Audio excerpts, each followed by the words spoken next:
The sound you hear is that of a grave being dug on a hillside in a lonely section of England in the 17th century. And that was English thunder of the era. And that, a soft English drizzle. Water, earth, sky, elementals. Surrounding James Alsop, money clipper, highwayman, father-in-law, gravedigger. It'll take him about another hour to finish, and about another hour to give it a corpse. For in that time, James Alsop will add murder to his other attributes.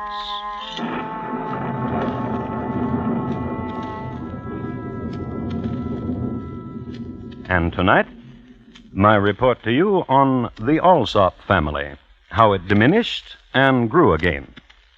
Crime Classics, a new series of true crime stories from the records and newspapers of every land, from every time. Your host each week, Mr. Thomas Hyland, connoisseur of crime, student of violence, and teller of murders.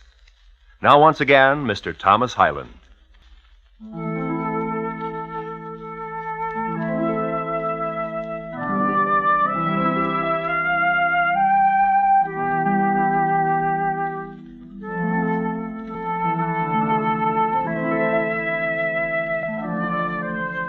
The year 1673, and the place Ham, a small village about 4 miles from London, situated in the county of Essex.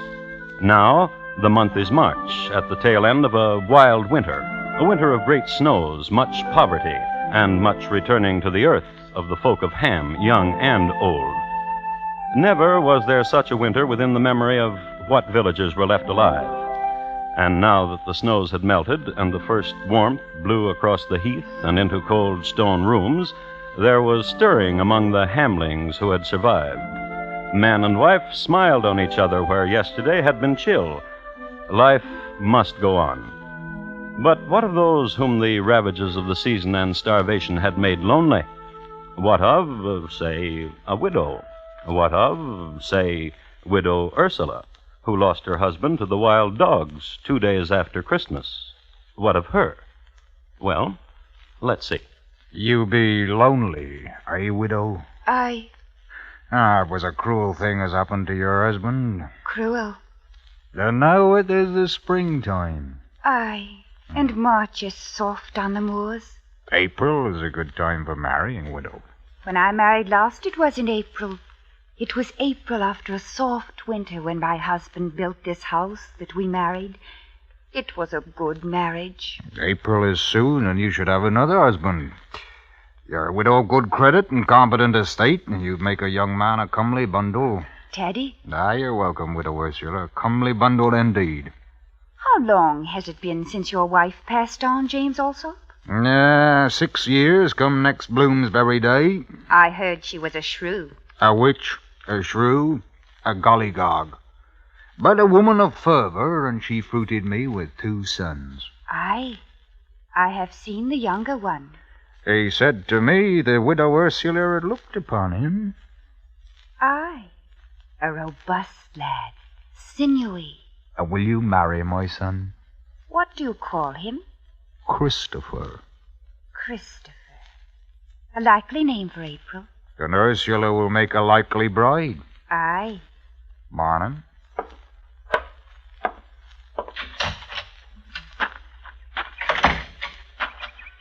Oh, Father, what did the widow say? Will she marry my brother? She will. To us, William. Aye. So, my brother Christopher will take a bride. Your brother is not like us. He needs a woman to take care of him. He is a dolt. Perhaps. And cowardly. Maybe. For instance, he needs his father to propose for him. He has a shy manner. Cowardly. For instance, down there, where the carriage will roll soon. Would he have the courage to stop it and point a knife and demand money or life and mean it? No, not Christopher. There, around the hill's curve, the carriage. Father? Aye.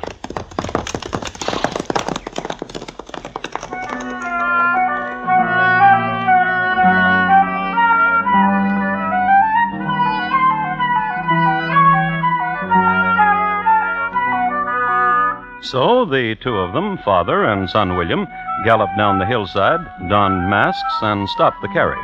And with a well-a-day and cocked pistols, they robbed the driver and a passenger. History records that the passenger, as coincidence would have it, was none other than Dame Maggie Chavez, who, it may be assumed, was even then on the first leg of her mad dash to Lisbon. Gallants that they were, the highwaymen took from the lady only her gold coins. Her jewelry, the famous mementos from the Viscount of Gloucester, was not touched. This might have been, however, because of the hiding places for gems that the dame is famous for. And, with another well-a-day, James Alsop and William rode down to the town of Ham, and to home, and to their workshop. Here they divested themselves of garments necessary to robbing on the road, placed them in a trunk, took out a pair of shears, and went to work. This year's mintage is harder than last year's. Work, meaning clipping off small edges of the gold coins. Decreasing the diameter, in other words, without decreasing the face value. So, when you were finished, you had the original gold coins and gold clippings as a bonus. Else the shears are dulled. Else you, father, are growing older and weaker. Aye. I said it. Did you now? What do you say now? Or do you have too much blood in your mouth, son William? I meant a jest. I asked your pardon. Get back to work. There's a pile of sovereigns on the table to be clipped and clippings taken to London to be sold. Aye. Yeah.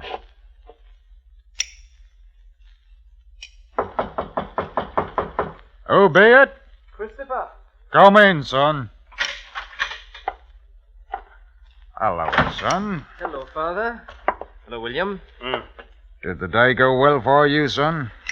I dreamed how it would be to take a wife. You like the taste of blood, William? I dreamed how it would be to take a wife. And it was a fine dream. Yeah, I spoke to the widow Ursula. And asked her what I told you, Father? Aye. Will she have me? In April. I'm grateful to you. You're a good son, Christopher. You make your father proud. Did you have a good day on the road, Father? Now, that's thoughtful you asked. Aye, a good day indeed. A carriage with a rich lady. And much gold, I see. One thing, son. When you're with wife, no talk of this and what happens on the road. Not a whisper on it. Oh, not a whisper. Yeah. We have to do much clipping, your brother and I. Take a handful of coins, lad. Buy some things for April.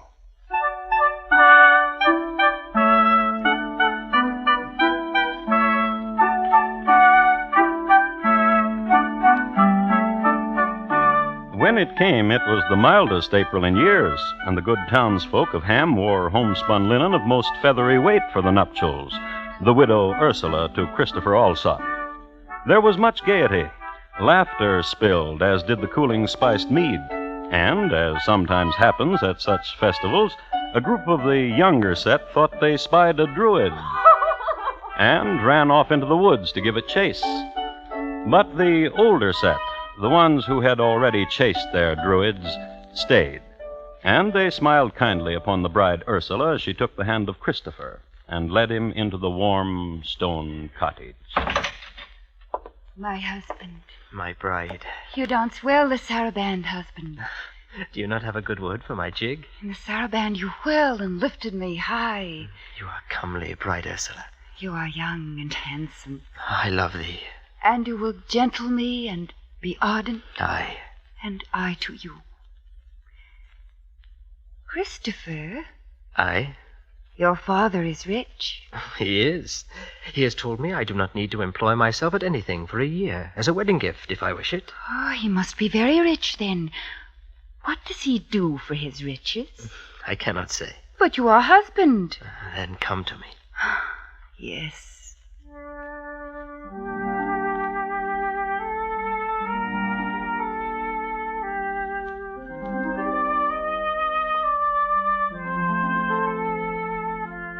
Which was the talk in April, and in May when the bloom was on the sedge, Come, dearie. Tell your wife what your daddy dear does for his riches. and in June when the drone bee danced for its queen. If you do not tell me, dearie, I shall be unhappy. and you shall be sorry. And for the rest of the summer, love and curiosity, and a Christopher who wouldn't talk about his father. But in September, when the first leaf dropped... Now, what does he do, your father? Come here. I will not. Bride. Wife now. And I ask you, what does your father do for his riches? What curiosity is yours, Ursula? And who would not be curious? The way your father is hardly home, nor your brother. The way they ride the roads so often and after lock themselves in that room. What do they there? And why am I not permitted there in their workroom?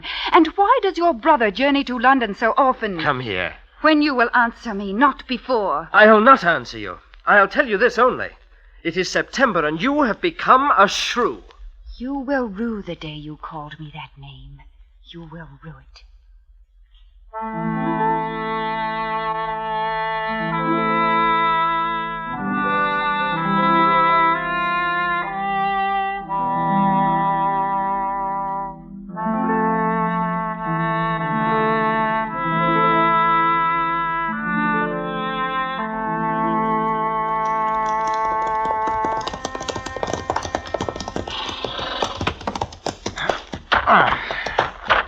Tether the horses, William. Aye. Take a fresh horse. After, we'll clip the coins and you will go down to London. Aye. What ails you, Father? There's no humor in you anymore. You worry about Christopher? He's not happy with his wife. As I said it. He says she's a shrew. And what woman is not? That she's curious. That's the woman Alice is. That she needs to know what we do. You and I. So she would gossip about it. That we are highwaymen and money clippers. She would gossip and the law would hear of it and we would jig from a gallows. It grieves me. It would be a terrible thing. Hello, father-in-law. Brother-in-law. I had never been here before. In the workshop before. I thought to clean it. To dust a bit. What are these clippers for? Get out of here. Get out of here before I kill you. She will gossip, Father. Aye. And the law will hear of it. Aye. The gallows. And death. Not for us. To work, William.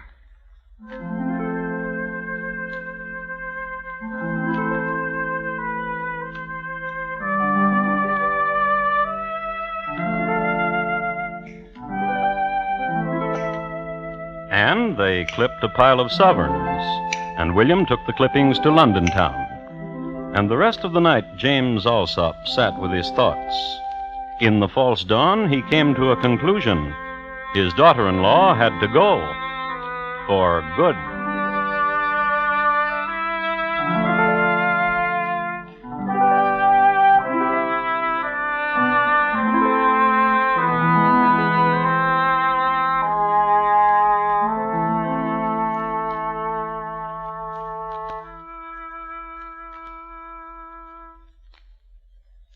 You are listening to Crime Classics and your host, Thomas Hyland. All America is in CBS Radio's 21st Precinct. Tuesday nights every week, the Star's Address brings you gripping and suspenseful stories of behind-the-scenes police work in the world's biggest city. Hear 21st Precinct on most of these same stations tomorrow night. And now, once again, Thomas Hyland and the second act of Crime Classics and his report to you on the Alsop family, how it diminished and grew again.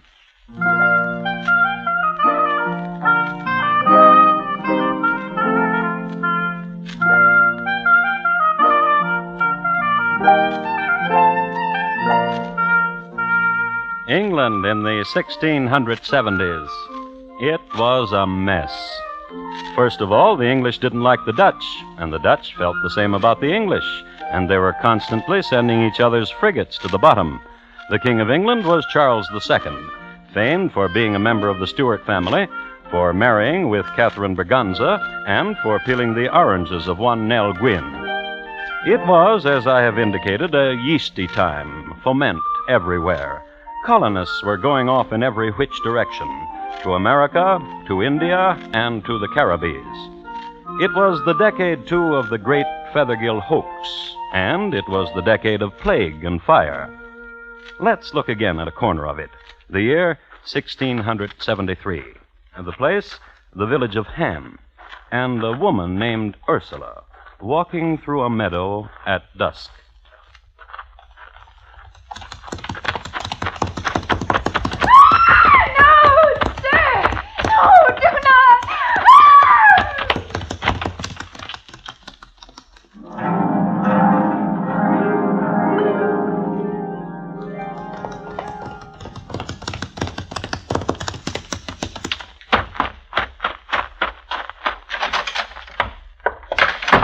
Alsop. Oh, no, Ryder. Did you have a good ride? Middling. I think. Only middling. What are you talking about? I saw the woman Ursula walking through the meadow, as you said she would be. And did you kill her as I said you should do? I am not sure. Therefore... Therefore what? I am willing to take but half the amount of money which you promised me. I promise you a fee, assassin, for the killing of Ursula. I hired your sword for a death. No half payments for work not completed. It was no fault of mine. I stuck her with my sword, but she moved quickly away. Then I saw some people who were coming, attracted by her cries. And my son William, who sent you to me from London, said you were the finest of assassins. Another day and I'll try again. Go back to London. My pay. Aye. That be your pay, a knock about the head. What you deserve. Get you back to London.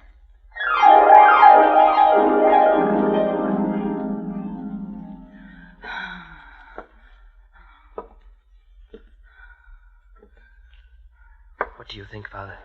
That your wife is a fortunate one. That the wounds are not grave.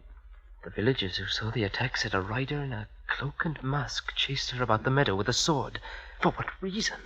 For what reason I cannot conceive. Ooh, a mystery. Who would want to do murder on such a fine woman? Huh? Yesterday you called her a witch. Aye, even worse. But I did not mean it. As I said, what has happened? A mystery. Who would want to kill her? Oh, your wife is a provoking woman. She walks alone in the meadow at dusk. If she ever recovers, I will tell her to do so no more. While I'm gone for the surgeon in Yorkshire, you will take care of my wife, Father. Aye, that I will. I'll watch over your wife.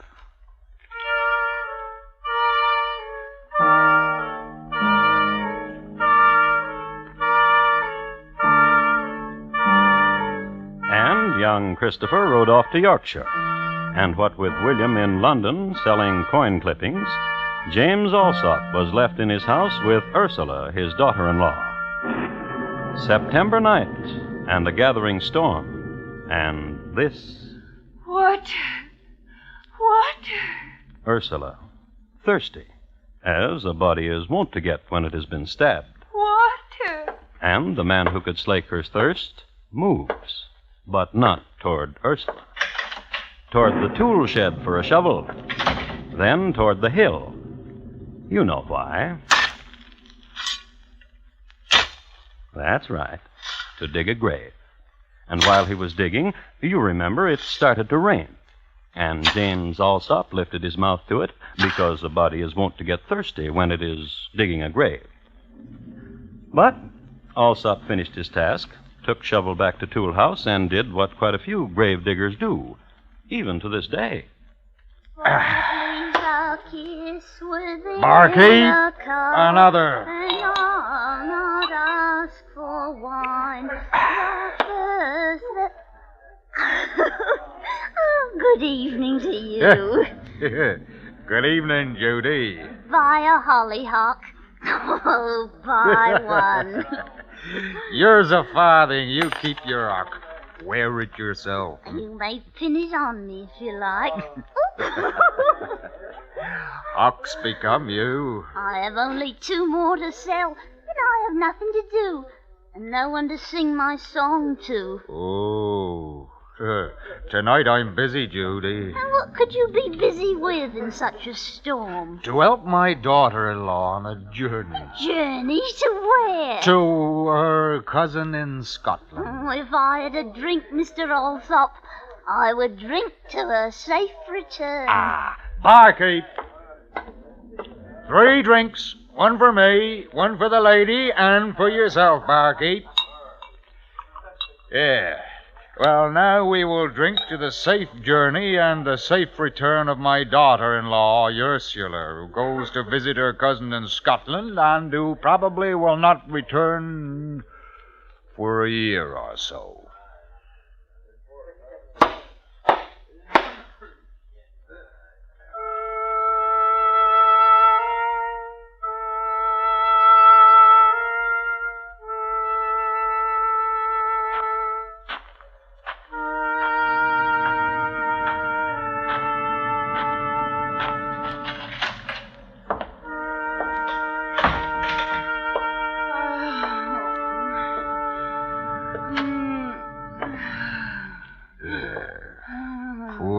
Girlie.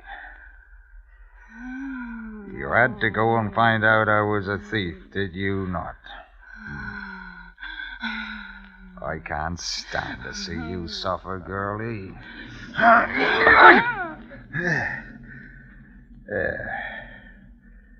You'll never suffer again. Now then, up with you. There's a burying to be done.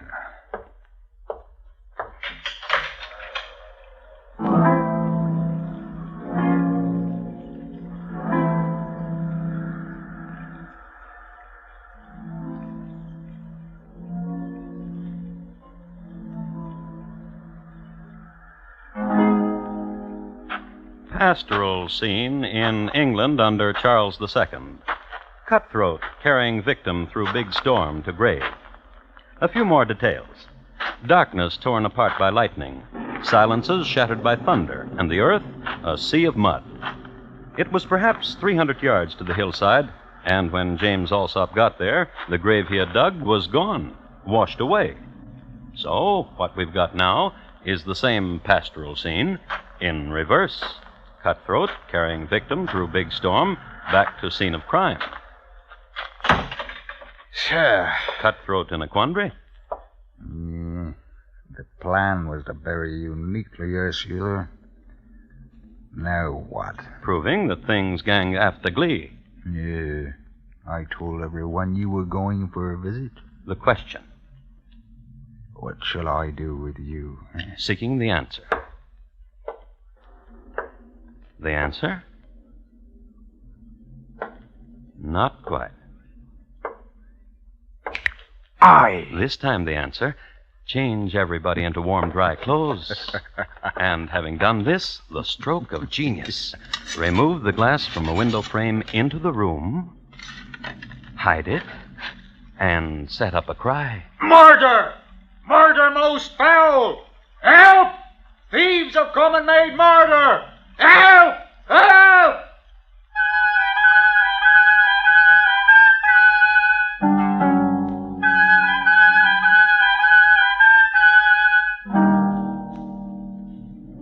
A thief? Aye, Constable. And killed your poor daughter-in-law. Yesterday a man tried to do it while she walked the meadow. I've heard. And now you succeeded. I heard a cry from Ursula. I came quick to her, but only in time to see her attacker flee. Flee? How? Through the window, sir. Which window? That one. That one? With no glass in it? Of course that one. And you're sure of it? Aye. Come here. Aye. If the thief and murderer escaped through this window, how did he get through the cobweb which covers the opening? Sir? Stretched across the window frame is a cobweb, as you see. From side to side, so. From top to bottom, so. Sir? Then how did this thief of yours get through it? Sir? You're under arrest, James Alsop, Arrest? for the murder of your daughter-in-law. Johnny? The chains.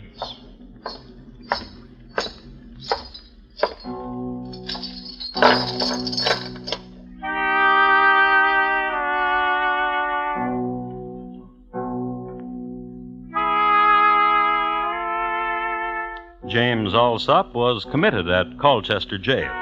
His sons William and Christopher were not to be located. Justice was swift and sure. James Alsop was sentenced and led to the gallows. And as he mounted them, a thing happened. Wait! Wait! In the name of the king!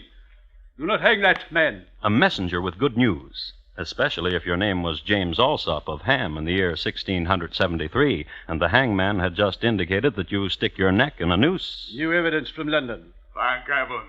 A man who calls himself Topham says he can prove that James Alsop is no murderer.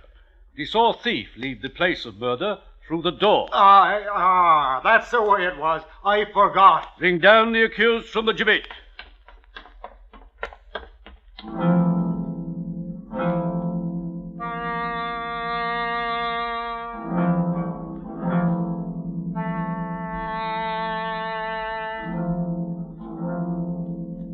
But our story still has a dolorous end. Mr. Topham from London turned out to be none other than the missing William Alsop, son of James.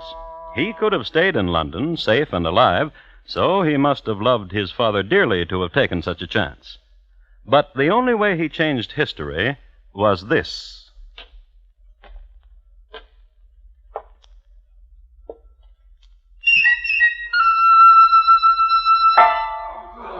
Father?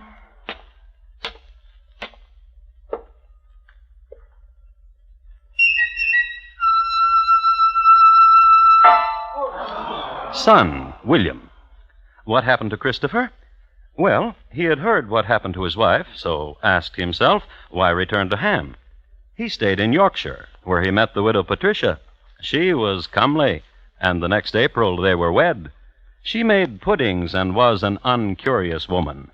They lived long and happily, and gave to the world 8 Alsops.